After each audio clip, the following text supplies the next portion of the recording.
Hi అండి. అందరూ ఎలా ఉన్నారు? నేనైతే చాలా బాగున్నాను. మీరందరూ కూడా బాగుండాలని మనస్ఫూర్తిగా కోరుకుంటున్నాను. మరో మంచి వీడియోతో మీ ముందుకైతే వచ్చేసానండి. దేవి నవరాత్రులు 9 రోజులు కూడా అమ్మవారిని మనం ఎంతో భక్తి శ్రద్ధలతో పూజిస్తూ ఉంటాం కదండి. చాలామంది 9 రోజులు కూడా అమ్మవారి పీఠాన్ని ఏర్పాటు చేసుకొని పూజ చేసుకుంటూ ఉంటారు. మరికొంతమంది అమ్మవారు ఒక్కో రోజు ఒక్కో రూపంలో దర్శనమిస్తారు కదా. అయితే ఏ రోజైతే పూజ చేద్దాం అనుకున్నారో ఆ రోజు అమ్మవారు ఏ రూపంలో దర్శనమిస్తారో ఆ అమ్మవారి పూజనైతే చేసుకుంటారు. ఈరోజు ఈ వీడియోలో దేవీ నవరాత్రుల 4వ రోజు అమ్మవారు ఏ రూపంలో దర్శనమిస్తారు, అమ్మవారి పూజ ఏ విధంగా చేయాలి, అమ్మవారికి సమర్పించవలసిన నైవేద్యం ఏంటి, అమ్మవారిని ఏ రంగు పూలతో పూజ చేయాలో ఈ వీడియోలో షేర్ చేస్తానండి. దేవీ నవరాత్రుల 4వ రోజు శ్రీ విజయవాడ కనకదుర్గమ్మ అమ్మవారు శ్రీ లలితా త్రిపుర సుందరీ దేవి అవతారంలో దర్శనమిస్తారండి. ఈ రోజున అమ్మవారు బంగారు రంగు చీరలో దర్శనమిస్తారు. అమ్మవారికి ఎర్రటి పువ్వులతో పూజ చేస్తే చాలా మంచిదండి. అమ్మవారి పూజను పూజా మందిరంలో చేసుకోవచ్చు, పీఠం ఏర్పాటు చేసుకొని కూడా పూజ చేసుకోవచ్చు. దేవీ నవరాత్రుల 4వ రోజున ఉదయాన్నే లేచి ఇల్లు గుమ్మాలన్నీ శుభ్రం చేసుకొని ముందుగా ద్వార పూజ అయితే చేసుకోవాలి. గుమ్మానికి చక్కగా పసుపు రాసి కుంకుమ బొట్లు పెట్టి బియ్యం పిండితో ముగ్గు వేసుకొని గుమ్మానికి అటు ఇటు దీపారాధన చేసుకుంటే చాలా మంచిది. ద్వార పూజ కంప్లీట్ అయిన తర్వాత మీరు ఎక్కడైతే పూజ చేద్దామనుకున్నారో ఆ ప్లేస్ని తడి క్లాత్తో తుడిచి బియ్యం పిండితో అష్టదళ పద్మ ముగ్గు వేసి ఒక పీటని శుభ్రంగా కడిగి పసుపు రాసి కుంకుమ బొట్లు పెట్టి ఆ పీట మీద తెల్లని టవల్ కానీ ఎర్రని జాకెట్ ముక్క కానీ వేసి ఆ పీట మీద 3 గుప్పిలు కానీ 5 గుప్పిలు కానీ బియ్యం పోసి ఆ బియ్యం మీద పసుపు కుంకుమ గంధం 1 రూపీ కాయిన్ పెట్టి అమ్మవారి ఫోటోను నిలుపుకోవాలి. అమ్మవారికి చక్కగా ముందుగా గంధం కుంకుమ బొట్లు పెట్టుకోవాలి. ఈ పూజను నేనైతే పూజా మందిరంలోనే చేసుకుంటున్నానండి. పూజా మందిరంలో కూడా బియ్యం పోసి ఆ బియ్యం మీద పసుపు కుంకుమ గంధం 1 రూపీ కాయిన్ వేసి అమ్మవారి ఫోటోను అయితే నిలుపుకున్నాను. ముందుగా అమ్మవారికి గంధం కుంకుమ బొట్లు పెట్టిన తర్వాత కాయిన్ హారం అయితే వేశానండి. అమ్మవారికి ఎరుపు రంగు గాజుల మాల వేస్తే చాలా మంచిది. అమ్మవారికి ఎరుపు రంగులతో ఉన్న పూలు సమర్పించిన చాలా మంచిది. ఎరుపు రంగు పువ్వులతో కట్టిన దండైనా పూలమాలైనా వేయొచ్చు. ముందుగా మనం ఏ పూజ చేసినా విఘ్నాలు కలగకుండా ఉండడానికి గణపతి పూజ చేసుకుంటాం కదండి. పసుపు గణపతినైనా పెట్టుకోవచ్చు, వినాయక స్వామి విగ్రహం అయినా పెట్టుకోవచ్చు. నేను ఒక ప్లేట్లో అయితే వినాయక స్వామి విగ్రహం పెట్టుకున్నానండి. ఒక చిన్న పీటను పెట్టుకొని ముందుగా స్వామివారికి గంధం కుంకుమ బొట్లు అయితే పెట్టాను. వినాయక స్వామి అష్టోత్తరం చదువుకుంటూ పువ్వులతో అక్షంతలతో అయితే పూజ చేసుకున్నాను. పసుపు రంగు అక్షంతలతో ఎరుపు రంగు అక్షంతలతో అయితే స్వామివారికి పూజ చేసుకున్నాను. ఈ రోజున స్వామివారికి కూడా ఎరుపు రంగు గులాబీ పూలతో అయితే పూజ చేసుకుంటున్నాను. ఓం గం గణపతి నమః అనుకుంటూ కూడా పువ్వులతో అక్షంతలతో పూజ చేసుకోవచ్చు.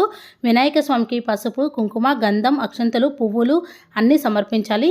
తర్వాత ప్రసాదం కూడా పెట్టాలండి. కొంచెం 2 అగరవత్తులను వెలిగించి ధూపం చూపించాలి. స్వామివారికి ధూపదీప నైవేద్యాలన్నీ సమర్పించిన తర్వాత హారతి ఇచ్చి నమస్కారం చేసుకోవాలి. స్వామివారికి బెల్లం ముక్కైనా పండైనా లేదా చిప్స్ అయినా ఏదైనా ప్రసాదంగా పెట్టచ్చు. అమ్మవారికి కాయనహారం అయితే వేశానండి. ఒట్టివేర్ల మాల వేసినా లేదా ఎరుపు రంగు గాజుల మాల వేసినా చాలా మంచిదండి. అమ్మవారి దగ్గర అటు ఇటు గజములు అయితే పెట్టుకున్నాను. అమ్మవారి దగ్గర నిండుగా ఒక బౌల్లో పసుపు ఇంకొక బౌల్లో కుంకుమ పెట్టుకోండి, చాలా మంచిదండి. మనం అమ్మవారి దగ్గర పసుపు కుంకుమలు నిండుగా పెట్టుకోవడం వల్ల మనం నిండు నూరేళ్ళు కూడా సౌభాగ్యంతో ఉంటాం.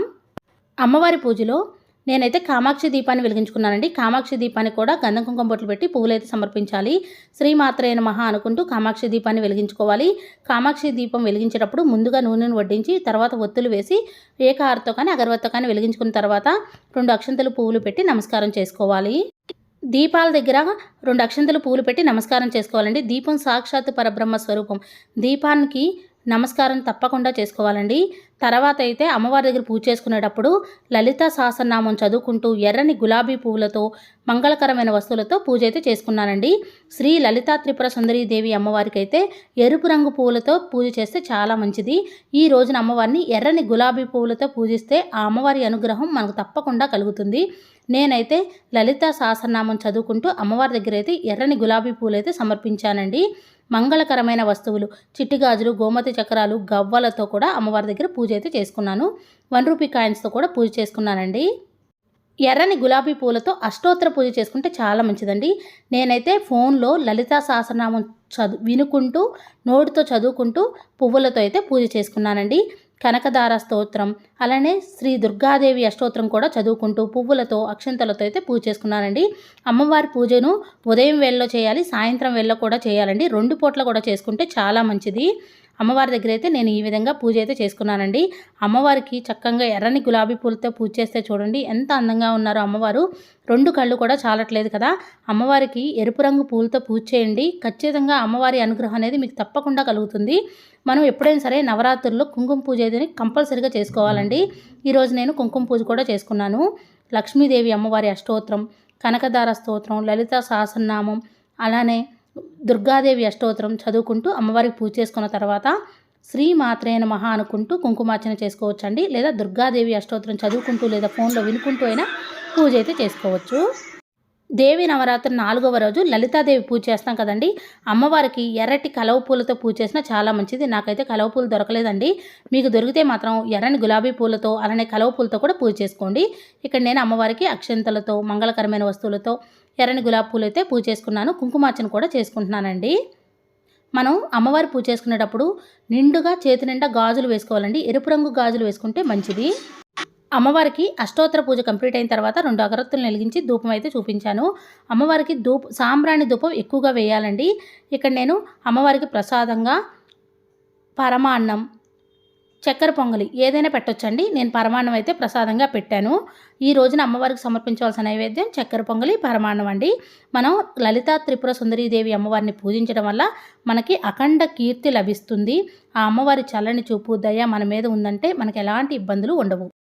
పువ్వులతో అక్షింతలతో పూజ చేసుకునేటప్పుడు అమ్మవారి మంత్రం ఓం శ్రీ లలితా త్రిపుర సుందరీ దేవియే నమః అనుకుంటూ అమ్మవారికి పువ్వులతో అక్షింతలతో పూజ చేసుకోవచ్చు. లేదంటే లలితా సహస్రనామం చదువుకుంటూ పూజ చేసుకోవచ్చు అండి. శ్రీ మాత్రే నమః అనుకుంటూ కూడా పూజ చేసుకోవచ్చు. మనం ఈ రోజున అమ్మవారి పూజ చేసుకొని ఎవరికైనా సరే లలితా సహస్రనామ పుస్తకాలను పంచిపెడితే చాలా మంచిదండి. అమ్మవారి పూజలో తప్పకుండా తాంబూలం పెట్టుకోండి, చాలా మంచిది. 2 తమలపాకులు, 1 రూపీ కాయిన్ ఒక్క పెట్టొచ్చు. అలానే ఫ్రూట్స్ కూడా పెట్టొచ్చండి. నేనైతే తాంబూలం కూడా పెట్టాను. పువ్వుల మధ్యలో ఉంది కదా కనిపించట్లేదు. తాంబూలం పెట్టిన తర్వాత మీ దగ్గర వీలైతే ఎరుపు రంగు చీర కానీ ఎరుపు రంగు గాజులు కానీ అమ్మవారి దగ్గర పెట్టుకోండి, చాలా మంచిదండి. ఈ రోజున అమ్మవారికి ఎర్రని గాజులు, ఎర్రని పువ్వులు సమర్పిస్తే చాలా మంచిది. చిట్టి గాజులతో కూడా తప్పకుండా పూజ చేసుకోండి. అమ్మవారి అనుగ్రహం మనకు తప్పకుండా కలుగుతుంది.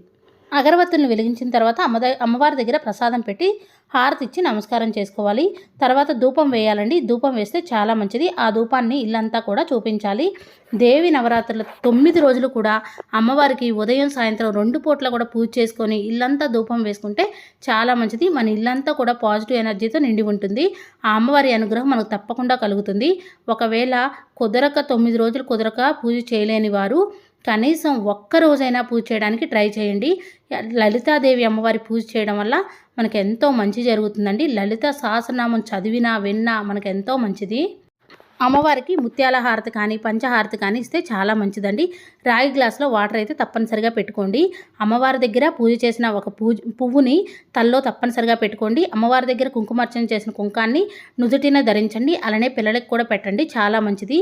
నా ఈ వీడియో మీకు నచ్చిందని అనుకుంటున్నాను. ఎంతో కొంత యూజ్ అయింది అనుకుంటున్నాను. నా వీడియో నచ్చితే లైక్ చేయండి, షేర్ చేయండి, కామెంట్ చేయండి. Thank you for watching.